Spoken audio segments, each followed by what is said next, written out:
Happy Friday, everybody. It's Dukes and Bell, and we are live today at 2 o'clock on 92.9 The Game. Day-Day's here. Big O is out. He's got that whole kid Thanksgiving week. Hey, we're celebrating. Always fun for the parents to go check that out. So he's out today and taking care of some business. Man, we got a lot to chop up. Look, the Saints game in front of us. We'll spend a lot of time on that. We'll get to our picks today. And also our guest, man, Jeremy Fowler from ESPN is going to join us, talk some NFL. We will talk to our man B-Mac from CBS Sports about all the things going on around the National Football League as well, and includes the Falcons as well. And then we got to talk to our man Steve Koonin. Speaking of that, Mike, Hawks lose last night. No Wemby for the Spurs. Didn't matter. Spurs are really good, man. They're going to be a team. I don't think they're the best team in the West, but I do think they're going to be a team once Wemby, if he's able to be consistent and be healthy, they're going to be a team to watch out for. Right. De'Aaron Fox is still on that team. Julian Champagné. Yeah, unfortunately, our Frenchman only had 2 points, and their Frenchman had 20. And then Devin Vessel, whoever he is, had 15. So, yeah, other guys were kicking it, and they had some serious stuff off the bench. Keldon Johnson with 25. So their bench outscored our bench. Okongwu didn't start in this game, but yeah, it's just weird. I don't know. The energy maybe just, it's the NBA regular season. That's why, I'm not saying it's fool's gold to win some of those games on that first part of the West Coast swing, but that's a strange game last night. I thought they'd take care of business without Wemby out there. Yeah, I did too, man. And the crazy thing is, Nickeil Alexander had a career high 38 points. He was really good. He's been good, guys. So again, let's just work through this. We were saying from the start when Trey got hurt, 500. Let's be a team that's 500 and then see where we're going. If we're above 500 before Trey gets back, great. But they lose back-to-back games. Day-Day, first time they lost back-to-back, right? Yeah, first time losing the back-to-back since late last month, around October 20th, like right before Halloween, they lost back-to-back games. But yeah, first time losing back-to-back. To your point, though, still 6-3 without Trey, so we're playing above 500 ball without Trey. I think last night, I should say, was one of the things that stood out to me was it was a sloppy game. They had 16 turnovers that led to 25 points for the Spurs, and then their in the paint woes kind of reared its ugly head. Spurs had like 60 points in the paint last night, so. Again, look, I'm happy with where they're at in terms of this team not being at full strength, Trey still being out. So, like you said, Carl, let's just see how things kind of roll if they're still, playing 500 ball once he comes back, and they can kind of just build off of the success that they have been able to have while he was out. And I brought it up last week, and Carl, I don't know, man. It was a story. I think it was like Forbes. And yes, Forbes has a sports division, but they were talking about rumors that maybe, just maybe, Ase Saleh shops Kristaps Porzingis for some pieces at the deadline, which doesn't confront me because, as you said, it's kind of a 1-year rental on Porzingis anyway. Yeah, look, for me, it's about the long-term sustainability of this team. The other big part is if Trey's going to be a part of it or not, right? But we do know who's going to be here. They've already taken care of Dyson. Rishad Shay's in his rookie contract. They've already paid Jalen Johnson. If you get the production Jalen's giving you now, it's a steal for the contract they gave him. And then let's see what happens. I'm with you with the Porzingis thing. I hope he helps us. I hope he can ball out when it matters. But if that becomes a situation at the trade deadline where you can add to potentially what could be the first overall pick next year, then we're in good shape. And speaking of that, we get the terrible Pelicans next on Saturday night for the Hawks. So good chance to get right on Saturday night. Let's talk Brent Key real quick before we get into the Falcons, because we do have a lot of Falcons stuff to get to today on the show, starting at 2 o'clock. How big is this for Brent Key, Mike? Because, man, we've been talking about this. Beat Pitt, you are in the ACC championship game. Right. You control your destiny. Yeah, man. And Pitt's a hard – we were talking about this yesterday. My wife went to Pitt, so I'm subjected to watching a lot of Pitt Panther football, and they're just very hard to handicap. Holstein, the quarterback, went down. They've changed – they don't really pass the eye test. Their red zone offensive late. If you watch the Notre Dame game, great opportunities off turnovers and field position. They just couldn't convert. Maybe that says more about how good Notre Dame's defense is. But Tech, you just don't trust the defense. I mean, this is not to take it. It doesn't diminish this amazing story and this amazing season. But this is almost like a 50-50 game. ESPN's got Tech at a 57% chance from their nerds on analytics to win this. But I got a feeling, man, Pitt's going to score some points against that Tech D. So hopefully that defense is all about the D, Carl. They tighten up. Starts with the D. It starts with the D. You know, it's going to be a Bobby Dodd at night. Day, put me down for this, man. I'm going to go with my man. Want this one? Key. I want this. It's 2.5. Tech's at home. It's Right. a night game. Got to have it. And they haven't been here in a long time. Brent Key is going to have his guys ready. If you didn't hear him earlier this week, he said, we've been practicing live tackling, full go. He is all about having his team ready to play. None of this touch football, flag football crap we have to do. So 2.5, and the over-under, Mike, is 61.5. So, yeah. 61.5. They're going to score points. They're expecting some D. No D. A lot of points. Right. But I'm going to roll with Brent Key and company, and I think they get this done and put themselves in a position to get in the college football playoff. Now, they're going to have to win the ACC championship game, but got to get there first. So that's one of my games that I'm going to pick for our picks segment. Dede, what are you thinking about Georgia Tech, man? Man, I'm just happy for this program in general that they're even in this position, to be honest with you, Carl, to potentially make their first ACC appearance since 2014. So you're talking about over a decade.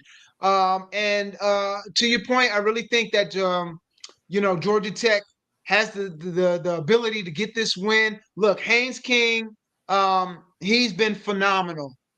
He has literally been putting this team on his back. Like, if you look at the college football landscape and you say what quarterback has carried their team, you cannot really argue no one outside of Haynes King has literally been carrying their team. I saw a stat today that I was reading up because they were talking about him and Gunnar Stockton, how they're respectively 6'7", and I don't know if you two are familiar with this whole 6'7" craze phase, but they're literally 6'7" in terms of Heisman standings. But it talked about his fourth quarter performances, and he's got a 46% of his yards come in situations where Georgia Tech has been trailing. Like, this dude is got the yellow jackets on his back, literally. So, look, man, I just want to see them get the win. I stayed away from this game because I just want to see them get over the hump, get into the championship, because the reality is they get into the championship. If they win that championship, they are in the college football playoffs. Right. Point blank, period. It reminds you a lot. We always talk about the O'Leary days, because O'Leary, the reason it was so fun for Tech fans is because they could beat Georgia. It was truly a rivalry, and he beat up Jim Donnan, and, that's part of the reason Donnan got the gate and Rick came in. But those teams, like, you go back, Carl, to like the Joe Hamilton teams, very similar. Joe Hamilton would have to do everything, be Superman, and there was no defense. And they would get in these shootouts with Florida State, these high-scoring games. And unfortunately, that's kind of where Tech is living now. I just wonder, as Georgia's I don't want to look ahead because they're still going to handle Pitt, but Georgia's defense has gotten incrementally better. We've talked about how good they look. And, somebody other than Haynes King will have to do something when they play against Georgia next Friday. Yeah, look, I think the game plan for Pitt and Georgia should be simple, but nobody's been able to do it. Every chance you get, you punish Haynes King. Yeah. And the reason is because he is the guy that makes the drink go, right? He's the stir. Right. And I don't think teams, I'm not saying he hasn't taken tough hits, but if I'm Georgia, and Kirby knows this, like, we're just shutting the quarterback down. We're going to play man-to-man, and everybody's going to be focused on all those RPOs and runs. And I guarantee you that they're going to make it very tough for Haynes King, because nobody else has really shown the capacity to take the game over offensively for them, even when he gets it to other guys. But that's next week.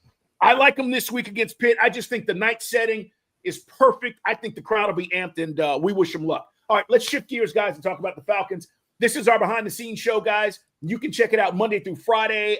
We do this pretty much every day around the same time, depending on what's going on. Mike, what do you need to see, win, lose, or draw? We know it won't be a draw. Mm-hmm. With the Falcons Sunday. Don't put it past them. What do you need to see in a win or loss? What is it you're looking for? Just, do the simple stuff. KISS method. Keep it simple, stupid. And I'm talking to you, Zach Robinson, specifically. Run the football. Give Bijan 25 touches. Use some imagination with Bijan in the passing game. So Algier and Bijan, lean into your best pieces on offense because you can't trust Pitts. And we'll see if Kirk Cousins can develop some chemistry with some of the other guys. Drake London can't go for this game. Darnell Mooney's been incredibly inconsistent. But I do think Zach will do better with Cousins because Cousins can do some of the things Zach was more comfortable with last year. I don't think Zach is comfortable with a rookie quarterback because he's a rookie offensive coordinator. So let Kirk Cousins in play action. All the things we said last season, Carl, over center, play action to your running backs, opening things up in the passing game. That should beat the Saints. It's a bad football team. We're not much better. They are, ironically, the Saints, a 2-point favorite in this game. And that tells you a lot. I mean, there's just a lot of questions with the Falcons right now. And then I think also Vegas is going, okay, how do they react with Penix being out, even though Cousins has taken over? Because Cousins has looked so bad in the 2 outings we've seen him in. He got a start. He was terrible. He came in last week, was okay, but you didn't win. Dede, where are you at? What do you need to see from the Falcons? Win, lose, or, God forbid, draw? I think we're probably all on the same page. I just need to see them play a complete game. Minimal mistakes. But most importantly, man, they got to score. Looking back at last year, I didn't realize this. They had no offensive scores outside of field goals in the first matchup between these two teams. They had no passing touchdowns in the second matchup. Bijan and Tyler only combined for 88 rushing yards in that first matchup. So we need to see that they can score the ball with Kirk Cousins running this offense because we haven't seen that. But yeah, that stood out to me, and I was like, wow, no offensive points outside of field goals the last time these two teams when they met in that first matchup last year. Yeah, Cousins didn't throw a touchdown in either one of those matchups. No, neither. And look, my message, Mike, yours is to Zach Robinson, mine is to Kirk Cousins. Kirk, hi, kiss your beautiful wife, kiss your kids, look in the mirror and say, I'm good. And by golly, people like me. Okay? Right. I need you to step your game up and be the Kirk Cousins who's running into the locker room and going, how you like that? Okay? That's the guy I need. And if he is able to elevate these guys around him, put some pressure on these receivers, if it's Seals or I don't care who it is. Hey, if I'm throwing you the rock, catch the damn ball. All right? Make some plays for me today. That's what I need from Kirk Cousins. We talk about real leadership. I don't know what the deal is or what it's been with Michael Penix. There's been a disconnect. We know that because the offense just hasn't functioned. Kirk, you know this. Offense, show us.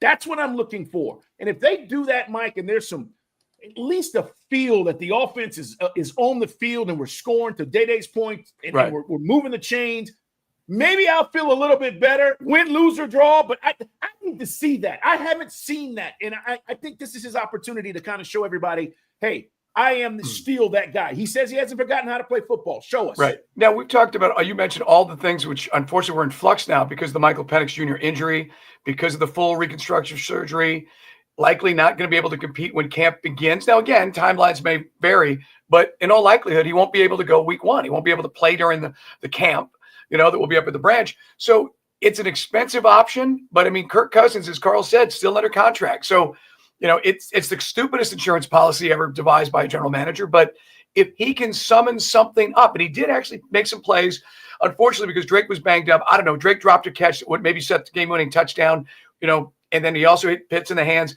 Kirk made some plays. He looked a hell of a lot better, I thought, in that series than he did at any point in the Miami game when he came in for Pitts. But you said it. I mean, for Penix, it's Cousins' time. If we have any hope, and a lot of Falcon fans are watching this right now, they're going, give me a freaking break. Are you guys high? Well, not yet. But it does seem like a tall order because the rest of this team just doesn't function in a clutch manner. We asked Coach, why aren't you clutch? He has no answer. But hey, our only hope is Cousins getting his shit together on Sunday. In the words of Princess Leia, help us, Kirk Cousins. You're our only hope. Yeah. It's a quarterback league, man. If he's trash on Sunday, this team, we're going to be trash. I mean, seriously. If he throws 2 picks and we don't move the football, this team, we're going to be trash. So there's a lot on his shoulders. And you may say, well, that's an overstatement.